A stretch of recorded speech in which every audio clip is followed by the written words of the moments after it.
A verdade sobre Oscar Marcos Antônio ontem pode realmente se candidatar à presidência? Como é que está esse cenário? E o São Paulo que tem uma joia que está entre os profissionais, que tem dois times já de olho.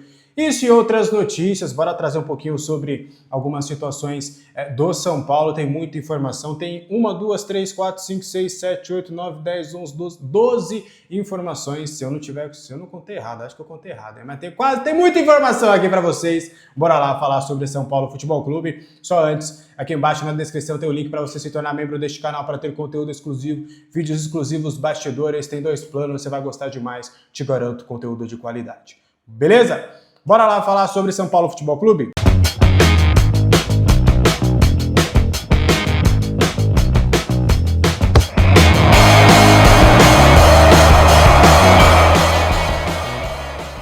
Giro de notícias do São Paulo. Eu tinha prometido trazer os valores do Matheus Menezes. Foi aquela impressão ou aquele feeling, aquele indício que eu tinha mesmo, tá? São Paulo pagou R$1 milhão para ter 80% dos direitos do atacante, que deve ser titular, inclusive, do São Paulo nesta temporada no Sub-20.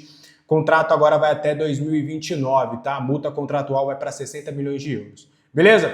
São Paulo tem um acordo já verbal com o Guarani para usar o brinco de ouro em possíveis 3 ocasiões. A primeira seria uma possibilidade de ser mandante no Campeonato Paulista, de numa final no Campeonato Paulista também e de possivelmente jogar também no Brinco de Ouro no dia 12 contra a Chape. Esse acordo também deve ser sacramentado em breve para o Brinco de Ouro ser a segunda casa do São Paulo. É importante trazer que vários shows ainda vão acontecer durante o ano. A Live Nation pretende trazer cada vez mais shows para o estádio São Paulino e agora o São Paulo vai utilizar o Brinco de Ouro como a sua segunda casa. A expectativa é disso tudo ser documentado nas próximas horas, dias, no mais tardar, semana no máximo, semanas muito longe. Sequência de jogos fora de casa. O São Paulo agora venceu a Ponte Preta atuando no Moisés Lucarelli. Tem também agora o confronto contra o Bragantino e depois vai jogar contra o Curitiba fora de casa. Além do mais, tem essa possibilidade de excursões, jogos aí fora de casa. Mesmo como mandante, então São Paulo vai demorar um pouquinho ainda para voltar a ser mandante uma partida do Campeonato Brasileiro e também de outras competições como Copa do Brasil e Sul-Americana. Inscrição do Cauli. O Cauli está no bid, agora o São Paulo está registrando nesta quinta-feira, registrou o Cauli como atleta disponível para o confronto do Campeonato Paulista.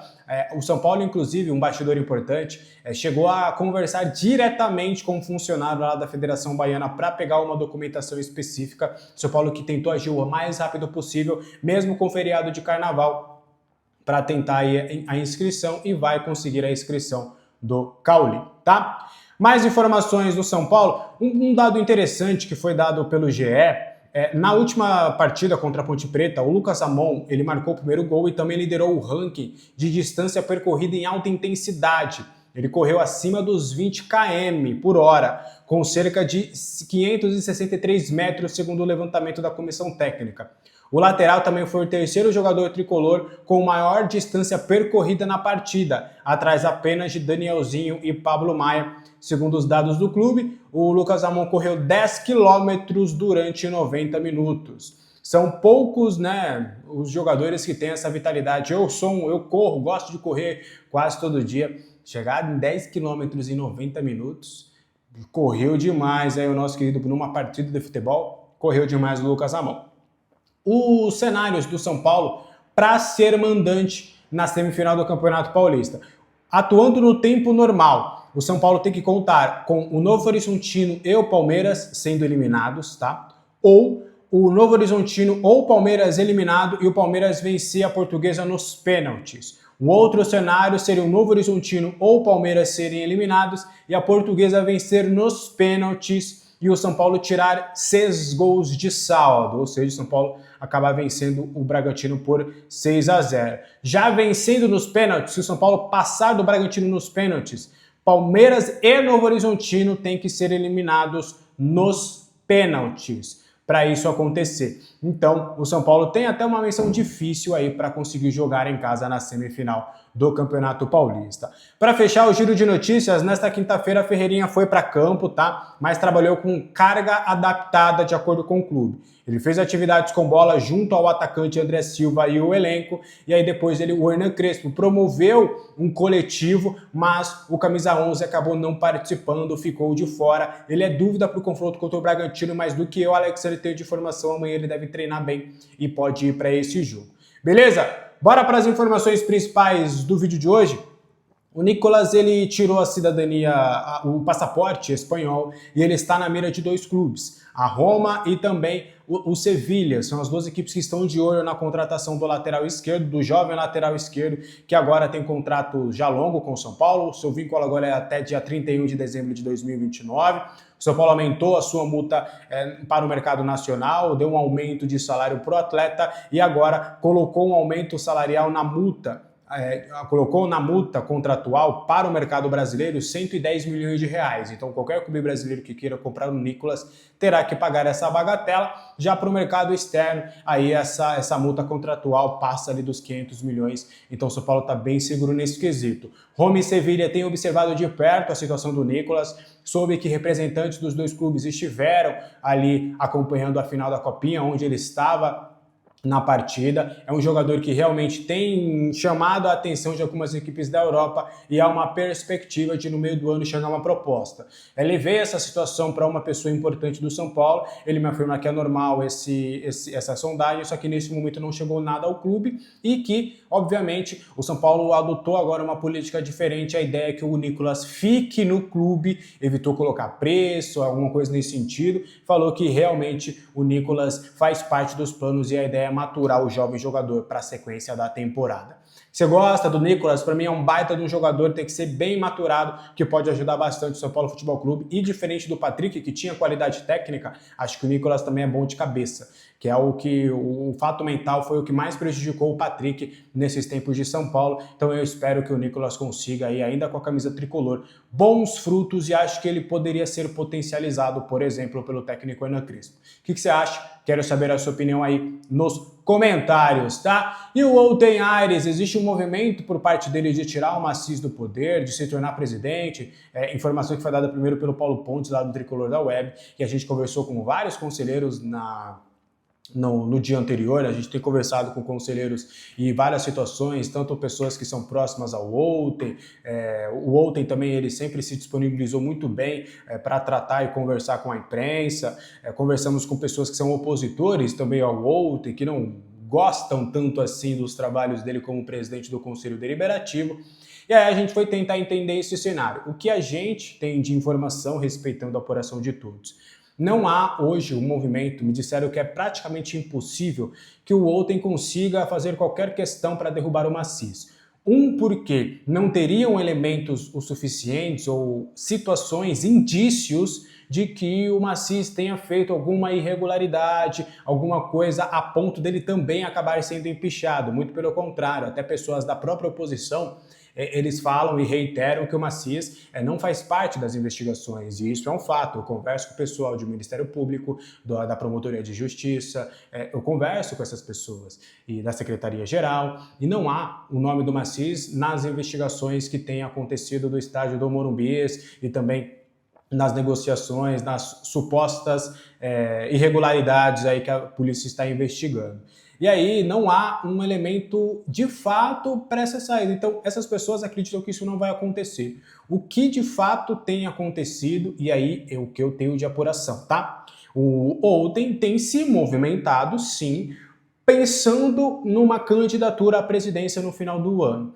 O cenário político hoje do São Paulo está bagunçado. E o Outen é o último, talvez, daquela corja do Casares, ele é o último que sobrou e também é o único que até o momento não teve o seu nome ligado às situações da justiça também. Tivemos o Dedé, o Douglas, a Mara, pessoas importantes que estiveram no entorno do Casares neste momento, só que todas essas pessoas estão envolvidas nas investigações. O Outen não. Então ele tem sido essa pessoa, politicamente falando, que tem tentado reunir forças para, quem sabe, ter uma candidatura sua no final do ano.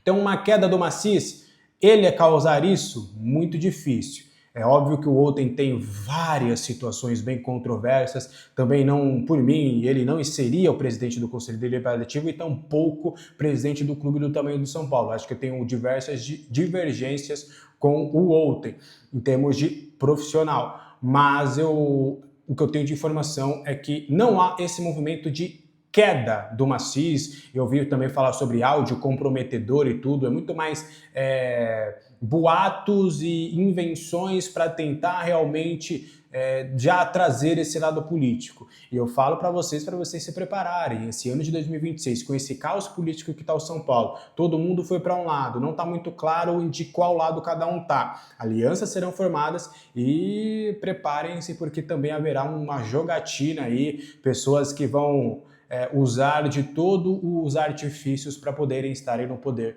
que é o cargo de presidente do São Paulo. Então, fiquem de olho, mas o que a gente tem de apuração é mais ou menos nesse cenário, tá? O que você acha disso tudo? Quero saber a opinião de vocês aqui nos comentários. Só antes, os parceiros aqui do canal, cupom Alexander para você usar, para você ter R$40 de desconto na Mandaká, 30% de desconto nos cursos da Futebol Interativo, e aqui embaixo está o meu link da Wallplay para você garantir o HBO Max e poder assistir Bragantino e São Paulo num precinho camarada, beleza? Bora fechar o vídeo com as duas informações do vídeo. A verdade sobre essa situação do Oscar, tá? Eu vou ser bem didático e o mais breve possível referente a isso. O Oscar não abriu mão de 53 milhões de reais, de 50 milhões de reais, de 60 milhões de reais. O que ele fez foi justamente, olha, a partir do momento de novembro em que eu parei de jogar, eu não quero receber esses salários. Ponto. Porque ele parou de jogar por escolha dele de aposentadoria. Ele tem um laudo médico que o permite dar continuidade na carreira. Ele foi avaliado pelo São Paulo, e avaliado por um médico do Einstein e avaliado por um médico pessoal dele. Os três têm um laudo de que o Oscar pode sim continuar atuando como um atleta profissional. Então a decisão de aposentadoria é do Oscar.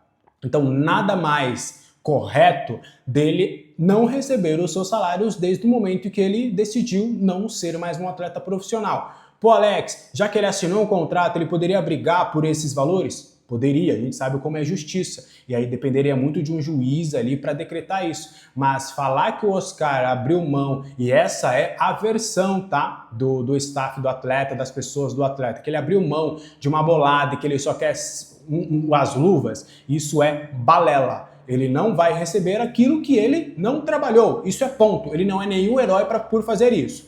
Outro ponto importante, o que o Oscar quer receber? Na visão do staff e das pessoas que trabalham com o Oscar, é o direito, é o justo, que são os direitos de imagem que foram atrasados e as luvas no contrato. E as luvas no contrato, já que os direitos de imagem o São Paulo entende e topa pagar, entende e assume isso, a grande divergência estão nas luvas. Por quê? Vamos colocar o valor de 10 milhões de reais no total, mas os das luvas, só o das luvas, são de 7 milhões. Qual que é a alegação do São Paulo?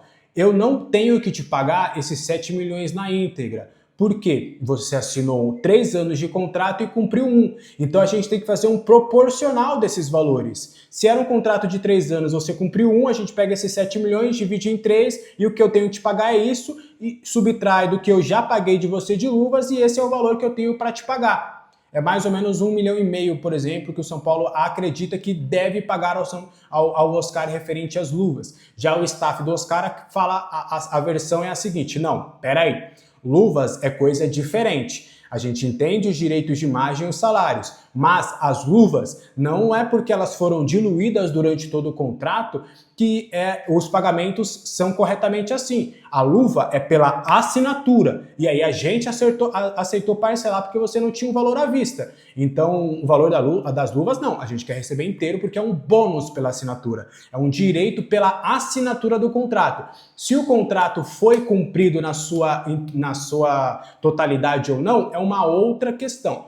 Então eu quero receber o valor inteiro. Então é mais ou menos esse o ponto de divergência entre as duas partes. O São Paulo, inclusive, fez uma proposta ao staff do Oscar e na próxima semana haverá uma reunião entre o Rui Costa, o advogado do São Paulo, os advogados do Oscar, o staff do Oscar, para eles responderem a essa oferta ou chegarem com uma contraproposta e eles conversarem para tentar encontrar um acordo. Das duas partes, São Paulo e staff, acreditam que na próxima semana isso deve ser resolvido nesta reunião. A ideia não é levar esse caso para a justiça, é fazer um acordo com o São Paulo e aí o São Paulo parcelaria esse valor até o final de 2027, que era quando ele tinha esse contrato. Então a ideia do São Paulo é não chegar aos 7 milhões, 10 milhões no total, 3 milhões de direitos de imagem e 7 milhões. O São Paulo não quer pagar 10 milhões ao Oscar, porque imagina, parcelar mensalmente 10 milhões por 2 anos, para o São Paulo ia ficar basicamente 500 mil por mês. Então é um valor considerável. Então o São Paulo não quer pagar esse valor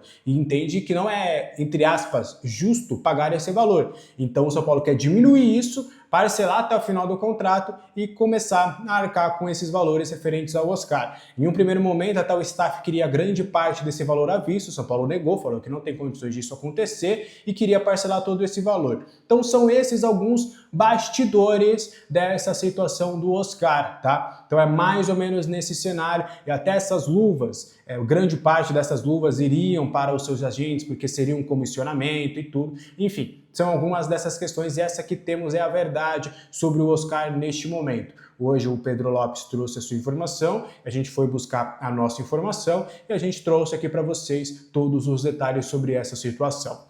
O que você acha disso tudo? Eu quero saber a sua opinião aqui nos comentários, tá? Para fechar o vídeo de hoje, renovação do Marcos Antônio deve ser assinada hoje, um termo, tá, de compromisso, uma intenção de fato de renovar esse contrato e no máximo na próxima semana já está tudo certo, assinado, bonitinho e um anúncio oficial.